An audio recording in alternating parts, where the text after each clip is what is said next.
Hello friends, चलिए ये हम लोग क्लास 3 करेंगे। क्लास 3 इसमें साउंड से ध्वनि से क्वेश्चन रिलेटेड है। ये लूसेंट का एमसीक्यू है फ्रेंड्स। ये लूसेंट बुक जो आता है उसका एमसीक्यू है चैप्टर वाइज। ये चलिए हम लोग साइंस से कर रहे हैं, ये साइंस फिजिक्स से।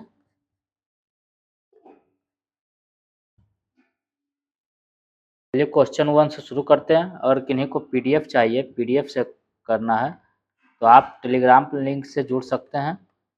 टेलीग्राम का लिंक डिस्क्रिप्शन में मिल जाएगा फ्रेंड्स आपको, उसमें आप पीडीएफ के लिए कर सकते हैं ज्वाइन। चलिए, ध्वनि तरंगों की प्रकृति कैसी होती है।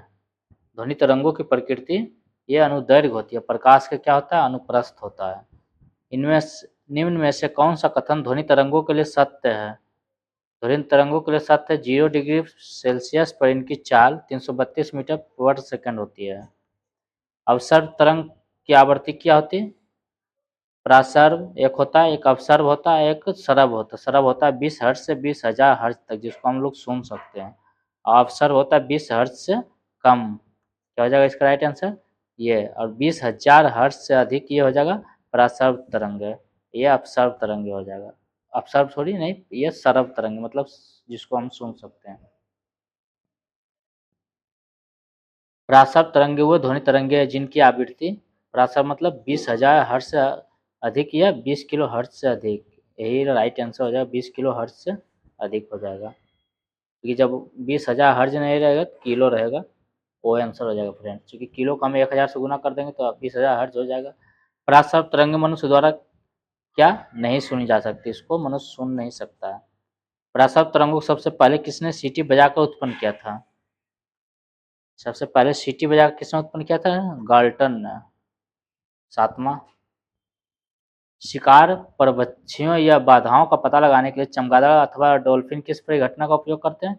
इसी का करते हैं, किसका करते हैं, ये प्रतिध्वनि का निर्धारण करते हैं। प्रासव तरंग यही चमगादड़ ही सुन सकता है 20,000 हर्ट्ज से अधिक, उसी का उपयोग करता है। फिर उसको प्रतिध्वनि के रूप में सुनकर वो अपने शिकार को पता लगाता है या कोई आगे बाधा है। कीड़ों तथा हानि पहुंचाने वाले तत्वों को घरों से दूर भगाने के लिए प्रयोग में क्या लाया जाता है, यह अल्ट्रासोनिक तरंग। ध्वनि का तारत्व पिच किस पर निर्भर करता है। ध्वनि का पिच निर्भर करता है फ्रेंड्स, ये आवृत्ति पे। किस पे, आवृत्ति पे। विमानों के आंतरिक भागों की सफाई में किसका उपयोग किया जाता है। विमानों के आंतरिक भागों की सफाई में किसका उपयोग किया जाता है, प्रासव तरंग का। 20 हर्ट्ज से 20,000 हर्ट्ज बारंबारता ध्वनि निम्नलिखित में से क्या है। 20 हर्ट्ज से 20,000 हर्ट्ज, इसको हम क्या बोल सकते हैं। अभी हम ऊपर देख बता रहे थे कौन सा, श्रव्य ऑडिबल ध्वनि, जिससे हम सुन सकते, सुनने योग्य। तरंग का वेग भी आवृत्ति एन तथा तरंग दैर्घ्य लैम्डा है, तो इसका फॉर्मूला क्या होता है, v बराबर एन लैम्डा। एन आवृत्ति या न्यू इसको पढ़ा जाता है। क्या, यही राइट आंसर हो जाएगा 12 का। ये फॉर्मूला याद रखिएगा फ्रेंड्स, फॉर्मूला पे ये सब न्यूमेरिकल आ जाता है रेलवे में, फिजिक्स में। चंद्रमा पर धरातल से दूर विस्फोट सुनाई नहीं पड़ता, कारण क्या है, ये वायुमंडल की अनुपस्थिति के कारण। किसका, वायुमंडल की अनुपस्थिति के कारण। चमगादड़ अंधेरे में उड़ सकती है, क्यों। चमगादड़ अंधेरे में वो अति तीव्र ध्वनि तरंगे पैदा करती है जो उसका नियंत्रण करती है।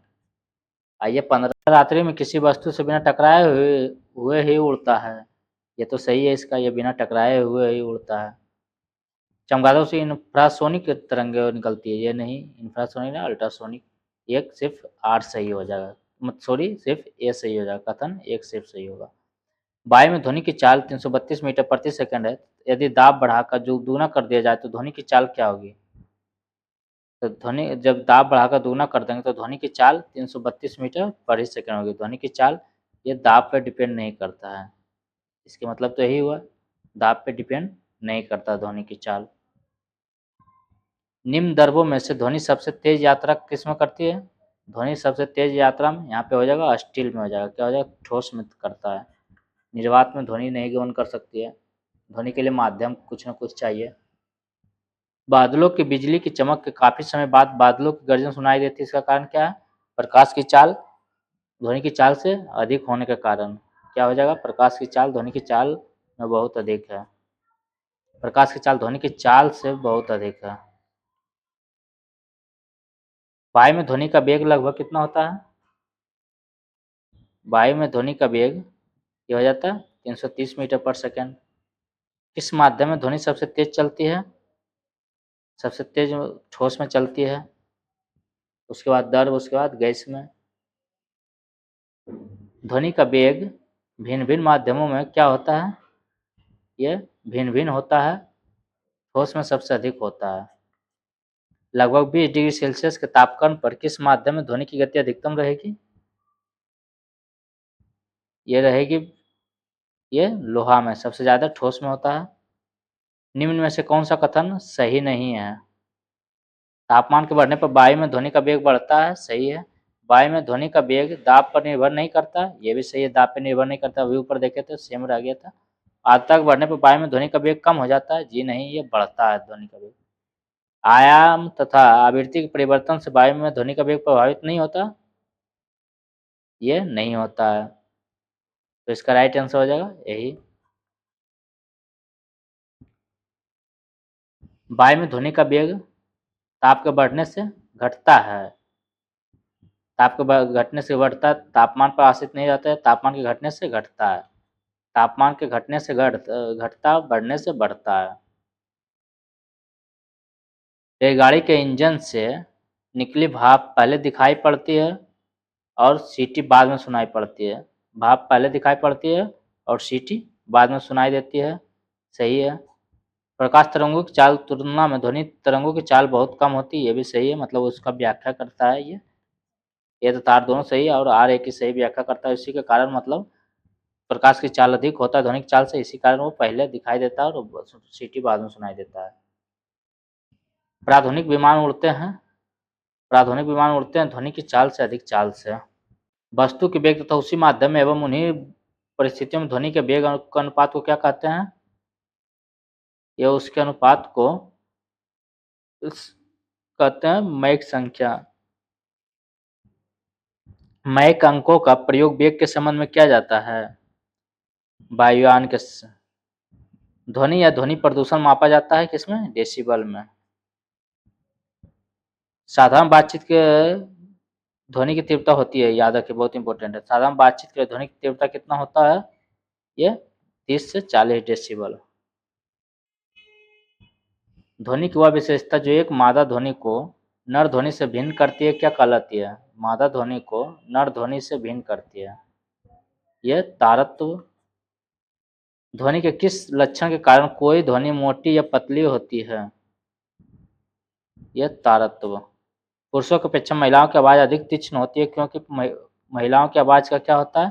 तारत्व, यह अधिक होता है। क्या हो जाएगा इसका राइट आंसर? तारत्व अधिक होता है। तारत्व मतलब पिच। एक युवक पुरुष की आवाज़ की तुलना में छोटे बच्चे की आवाज़ अधिक प्रिय क्यों लगती है? फिर यहाँ भी आ जाए, बच्चे की आवाज़ का तारत्व पुरुषों की आवाज़ के तारत्व की तुलना में बहुत अधिक होता है। स्त्रियों की आवाज़ पुरुषों की अपेक्षा पतली होती है क्यों? स्त्रियों की आवाज़, यह फिर यहीं पे आ जाएगा, तो यहाँ पे तारत्व नहीं दिया का, आवृत्ति अधिक होती है, पिच। यदि सितार और बांसुरी पर एक ही स्वर बजाया जाए तो उसमें से उत्पन्न ध्वनि का भेद निम्नलिखित में अंतर के कारण किया जा सकता है? मतलब कैसे पहचान सकते हैं ये सितार का और ये बांसुरी का है? तो फिर वही आ जाएगा, ध्वनि की गुणता, केवल ध्वनि की गुणता के कारण। यहाँ पे केवल ध्वनि की गुणता आ जाएगा। निम्नलिखित में से कौन सा एक वायु में ध्वनि तरंगों द्वारा उत्पादित नहीं होता है? वायु में ध्वनि तरंगों द्वारा उत्पादित नहीं होता है, तो ये इसका राइट आंसर हो जाएगा ध्रुवन। ध्वनि तीव्रता डेसिबल में वो अधिकतम सीमा जिसके ऊपर व्यक्ति सुन नहीं सकता है, याद रखिए, बहुत अच्छा क्वेश्चन। 30 से 40 हम पढ़े थे बातचीत का, और कितना ध्वनि का डेसिबल है जिससे उसके ऊपर मनुष्य सुन नहीं सकता? ये 95 डेसिबल। 39, निम्न में से किसके द्वारा सबसे अधिक ध्वनि प्रदूषण होता है? सबसे अधिक ध्वनि प्रदूषण होता है हवाई जहाज को उड़ान भरने में। नजदीक आती रेलगाड़ी की सीटी की आवाज़ बढ़ती जाती है जबकि दूर जाने पर रेलगाड़ी के लिए यह घटती जाती है, घटना किसका उदाहरण है? यह घटना उदाहरण है डॉपलर प्रवाह का। किसका? डॉपलर प्रवाह। सभी इंपोर्टेंट क्वेश्चन इसमें। एक अंतरिक्ष यात्री अपने सहपाठी को चंद्रमा की सतह पर सुन नहीं सकता है। आप वीडियो को लाइक कर दीजिए फ्रेंड्स। सहपाठी को चंद्रमा की सतह पर सुन नहीं सकता है, किस कारण नहीं सुन सकता ये? ध्वनि प्रचारित करने का माध्यम नहीं होता इसीलिए। ध्वनि के लिए कोई माध्यम अभी बताए थे हम, ध्वनि के लिए कोई ना कोई माध्यम चाहिए, वो निर्वात में गमन नहीं कर सकती है। कौन सी प्रक्रिया प्रकाश और ध्वनि दोनों में घटित नहीं होती है? प्रकाश और ध्वनि दोनों में घटित नहीं होती है, ध्रुवन। ध्रुवन सिर्फ प्रकाश में होता है। चिल्लाते समय व्यक्ति हमेशा हथेली को मुंह के समीप रखते हैं, क्योंकि ये रखने का कारण है उस स्थिति में ध्वनि ऊर्जा सिर्फ एक ही दिशा में इंगित हो, एक ही दिशा में बढ़े आगे। डेसिबल का प्रयोग निम्नलिखित में से किसके मापन में? ये हो जाएगा ध्वनि की तीव्रता। 45 प्रतिध्वनि का कारण है ध्वनि का परावर्तन है। 17.2 मीटर कम से कम रहना चाहिए दूरी प्रतिध्वनि सुनने के लिए। 35 हो गया। 36 स्पष्ट प्रतिध्वनि सुनने के लिए परावर्तक तल व ध्वनि स्रोत के बीच न्यूनतम दूरी कितनी होनी चाहिए? चलिए यहाँ 17 मीटर है, 17 मीटर इसका राइट आंसर हो जाएगा। कितना हो जाएगा? 17 मीटर। ये हो गया 46 हो गया फ्रेंड्स यहाँ 17.2 नहीं, कितना हो जाएगा? 16.6 मीटर। तो यहाँ पे ये 17 हो, उसी को मिला कर देता है 17 कर देता है। कितना? 17 कर देता है। 16.2 मीटर को 17। चलिए आगे चलते हैं। 47 रडार की कार्य प्रणाली निम्न सिद्धांत पर कार्य करती है या आधारित होती है। रडार के, ये क्या हो जाएगा इसका राइट आंसर? बताइए आप लोग।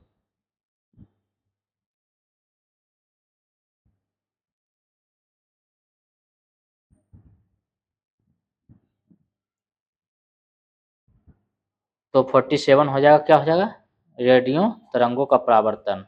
किसी प्रतिध्वनि सुनने के लिए मूल आवाज और ध्वनि के प्रतिध्वनि के बीच का समय अंतर कितना होना चाहिए? ये समय होना चाहिए 1/10 सेकंड से अधिक। अच्छे ऑडिटोरियम के दीवारें, छत व फर्श किसी रेशेदार पदार्थ, कालीन, ग्लास, फाइबर आदि से ढके रहते हैं। इसका उद्देश्य क्या है? इसका उद्देश्य है ध्वनि का अवशोषण करके प्रतिध्वनि को रोकना। ध्वनि का प्रभाव मानव के कान में कितने समय तक रहता है? बहुत इंपॉर्टेंट है। मानव के कान में कितने समय तक रहता है ये? 1/10 सेकंड तक। ध्वनि तरंग किसके कारण प्रतिध्वनि उत्पन्न करते हैं? ये परावर्तन के कारण। किसके कारण? परावर्तन के कारण। एक व्यक्ति को अपनी प्रतिध्वनि सुनने के लिए परावर्तक तल से कितनी दूर खड़ा रहना चाहिए? ये फीट में दिया गया है। कितनी दूर खड़ा रहना चाहिए? ये 56 फीट। स्टेथोस्कोप ध्वनि के किस सिद्धांत पर कार्य करता है? ये भी कार्य करता है किसके? परावर्तन पे। प्रतिध्वनि तरंगों के किसके कारण उत्पन्न होती है? प्रतिध्वनि तरंग ये परावर्तन के कारण उत्पन्न होती है। सोनार अधिकांशतः प्रयोग में लाया जाता है ये नौसंचालकों द्वारा। अनुरणन काल तथा हॉल के आयतन के बीच संबंध का प्रतिपादन क्या है? यह है सेबिन ने। गुंजहीन हॉल, डेड हॉल का अनुरणन काल होता है, यह होता है 0 सेकेंड। जब सेना पुल को पार करती है तो सैनिकों को कदम से कदम मिलाकर न चलने का निर्देश क्यों दिया जाता है? इसलिए क्योंकि पैरों से उत्पन्न ध्वनि के अनुनाद के कारण पुल टूटने का खतरा बढ़ जाता है। 59 हम रेडियो की घुंडी घुमाकर विभिन्न स्टेशनों का कार्यक्रम सुनते हैं, यह संभव है? यह संभव वही कारण किसके? अनुनाद के कारण, रेजोनेंस। कहा जाता है जब तानसेन गाता था तो खिड़की कांच या कांच के गिलास के टुकड़े टुकड़े हो जाते थे। यदि ऐसा संभव भी हो तो वह ध्वनि के किस गुण के कारण होता था? यहाँ भी रेजोनेंस बनता था, अनुनाद होता था। आइए 60 हो गया। 61 जब हम जल के नीचे सुराही भरने के लिए रखते हैं तो जैसे जैसे सुराही भरती जाती है वैसे वैसे हम विशेष प्रकार की ध्वनि सुनाई देती है। तो यहाँ पे कौन सा कारण आ जाएगा? यहाँ भी रेजोनेंस अनुनाद आ जाएगा।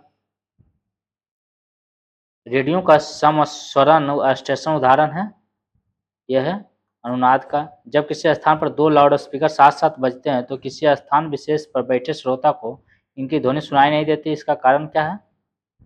इसका कारण है व्यतिकरण। समुद्र में स्थान स्थान पर ऊंचे प्रकाश घर बनाए जाते हैं जहां से बड़े बड़े सायरन बजाकर जहाज़ों को संकेत भेजे जाते हैं। कभी कभी जहाज नीरव क्षेत्र साइलेंट जोन में प्रवेश जाते हैं जहां सायरन की ध्वनि सुनाई नहीं देती है। ये नीरव क्षेत्र ध्वनि तरंगों किस गुण के कारण निर्मित होते हैं? तो यहाँ पे आ जाएगा व्यतिकरण। जब हम कमरे के अंदर बैठे रहते हैं तो यद्यपि हम बराबर के कमरे में बातचीत करने वाले व्यक्तियों को देखते हैं तो नहीं, परंतु उनकी आवाज़ अवश्य सुन लेते हैं। इसका कारण क्या है? ध्वनि का, यहाँ भी आ जाएगा ध्वनि का विवर्तन हो जाएगा। यहाँ पे किसी ध्वनि स्रोत की आवृत्ति में होने वाले उतार चढ़ाव को क्या कहते हैं? ये हो जाएगा उतार चढ़ाव को, ये अपवर्तन क्या कहते हैं? डॉपलर प्रभाव कहते हैं। डॉपलर प्रभाव संबंधित है, डॉपलर प्रभाव संबंधित है ध्वनि से। पास आती हुई गाड़ी की सीटी की आवाज़ या आवृत्ति तीक्ष्ण बढ़ती जाती है, ऐसा किसका घटना कारण? यहाँ भी वही आ जाएगा क्या? डॉपलर प्रभाव। आर्द्र वायु में ध्वनि का वेग शुष्क वायु की तुलना में अधिक होता है। क्यों? आर्द्र में ज़्यादा होता है। इसका कारण क्या है? इसका कारण है आर्द्र भूमि में शुष्क वायु की तुलना में घनत्व कम होता है। इनमें से कौन सा कथन सही है? ध्वनि का वेग यह ठोसों में अधिकतम और गैसों में न्यूनतम होता है, यही सही है। निम्नलिखित में से कौन सा एक कथन सही नहीं है? एक सही नहीं है। गैसों में ध्वनि तरंगों की प्रकृति अनुदैर्घ्य होती है, ध्वनि तरंग अनुदैर्घ्य ही होता है, सही है। 20 हर्ट्ज से कम आवृत्ति ध्वनि तरंगे प्रासव तरंगे कहलाती नहीं, 20,000 हर्ट्ज से कहलाती है। 20 हर्ट्ज को अपसर्व कहा जाता है, तो ये गलत हो जाएगा। 23 का राइट आंसर हो जाएगा। उच्चतर आयाम वाली ध्वनि तरंगे अपेक्षाकृत प्रबल होती है। उच्च सर्व आवृत्तियों वाली ध्वनि तरंगे तीक्ष्ण होती है। निम्न में से किस एक प्रकार की तरंग का प्रयोग रात्रि दृष्टि उपकरण में किया जाता है? ये किया जाता है अवरक्त तरंग का। निम्नलिखित में से किस एक में ध्वनि चाल सबसे अधिक होती है? ध्वनि चाल सबसे अधिक होती है लकड़ी में, ठोस है इसीलिए। एक जेट वायुयान 2 मैक के वेग से हवा में उड़ रहा है। जब ध्वनि का वेग 332 मीटर पर सेकंड है तो वायुयान की चाल कितनी होगी? यहाँ पे वायुयान की चाल दुगना हो जाएगा, 664 मीटर पर सेकंड हो जाएगी। एक मैक में इतना, तो 2 मैक में क्या हो जाएगा? 364 दुगना हो जाएगा। लगभग 20 डिग्री सेल्सियस के तापमान पर किस माध्यम में ध्वनि की गति अधिकतम होगी? यह होगी ठोस में, लोहा। यहाँ भी है लेकिन ज़्यादा यहाँ पे आयरन में ज़्यादा होगा। एक जैव पद्धति जिसमें प्रासव ध्वनि का उपयोग किया जाता है। प्रासव ध्वनि का किस में उपयोग किया जाता है फ्रेंड्स? ये सोनोग्राफी में। कौन सी तरंगें शून्य में संचरण नहीं कर सकती है? शून्य में संचरण नहीं कर सकती है प्रकाश तरंगे। कौन सी तरंगे शून्य में संचरण नहीं कर सकती है? यह जाएगा प्रकाश। यदि VA, VW, VS क्रमशः वायु, एयर, वाटर और ये स्टील, इस्पात में ध्वनि का वेग क्या होता है सबसे ज़्यादा? फिर क्या हो जाएगा? स्टील में हो जाएगा, तो VS सबसे ज़्यादा हो जाएगा, उसके बाद वाटर हो जाएगा, उसके बाद एयर हो जाएगा। इसका राइट आंसर ये हो जाएगा 79। ध्वनि तरंगे नहीं चल सकती है किसमें? ध्वनि तरंगे कितना बार ऊपर में हो चुका? ध्वनि तरंगे किसमें नहीं चल सकती है? निर्वात में नहीं गमन कर सकती है। वह उपकरण जो ध्वनि तरंगों की पहचान तथा रिजु रेखन के लिए प्रयुक्त होता है क्या कहलाता है? यह सोनार कहलाता है। पराध्वनिक द्विमान नामक एक पराघाती तरंग पैदा करते हैं, ये पराश्रव तरंग। इको साउंडिंग प्रयोग होता है, इको साउंडिंग प्रयोग होता है समुद्र की गहराई मापने के लिए। एकॉस्टिक विज्ञान क्या है? एकॉस्टिक विज्ञान, इसको यह ध्वनि से ही संबंधित है, याद रखिएगा। यह एकॉस्टिक ये ध्वनि से संबंधित है, स्टडी ऑफ साउंड एकॉस्टिक कहा जाता है। मनुष्यों के लिए मानक ध्वनि स्तर कितना है? मनुष्यों के मानक ध्वनि स्तर ये 60 डेसिबल। निमग्न वस्तुओं को पता लगाने के लिए प्रयुक्त किया जाने वाले उपकरण को क्या कहते हैं? निमग्न, ये सोनार। मेघ गर्जना सुनने पर व्यक्ति अपना मुंह खोलता है। बहुत अच्छा क्वेश्चन, देखिए फ्रेंड्स। मेघ जब गरजता है तो लोग मुंह खोला मतलब हो जाता है। इसका कारण दोनों कानों कर्णपट्टों पर वायु के दाब को बराबर करने के लिए। देखिए फ्रेंड्स, एक फिजिक्स का चल रहा है एक और सेशन, वो किरण पब्लिकेशन से छाटा हुआ क्वेश्चन है, पूरे इंपॉर्टेंट क्वेश्चन है फ्रेंड्स। वो एमसीक्यू उसका अब तक टेस्ट के रूप में 6 टेस्ट हो चुका है।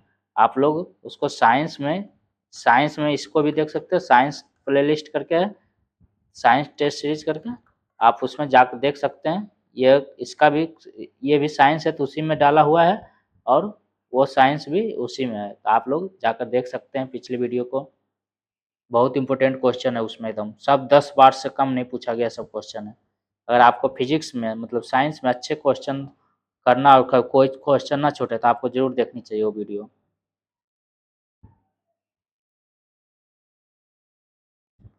वायु के तापमान में परिवर्तन से ध्वनि का निम्नलिखित में से कौन सा गुण प्रभावित होता है? ये होता है, कौन सा गुण प्रभावित होता है? आवृत्ति। किसी संगीत यंत्र की ध्वनि तीव्रता मापी जाती है? किसी संगीत यंत्र की ध्वनि तीव्रता मापी जाती है डेसिबल में। चलिए फ्रेंड्स, ये देखिए कितना अच्छा सेशन था। चलिए, आप लोग को अच्छा लगा तो जरूर लाइक कीजिए फ्रेंड्स। चलिए, ये क्लास कितना था फ्रेंड्स? ये क्लास तीसरा था। लुसेंट जीके है फ्रेंड्स। लुसेंट का जो आप लोग का बुक नहीं है कोई बात नहीं, आप टेलीग्राम पे पीडीएफ भी मिल जाएगा, टेलीग्राम लिंक डिस्क्रिप्शन में मिल जाएगा, आप वहाँ पे ज्वाइन कर लीजिएगा पीडीएफ के लिए, और नहीं तो वीडियो फिर देख सकते हैं। चलिए फ्रेंड्स, आप लोग वीडियो को लाइक ज़रूर कर दीजिएगा। मिलते हैं अगले वीडियो में। जय हिंद।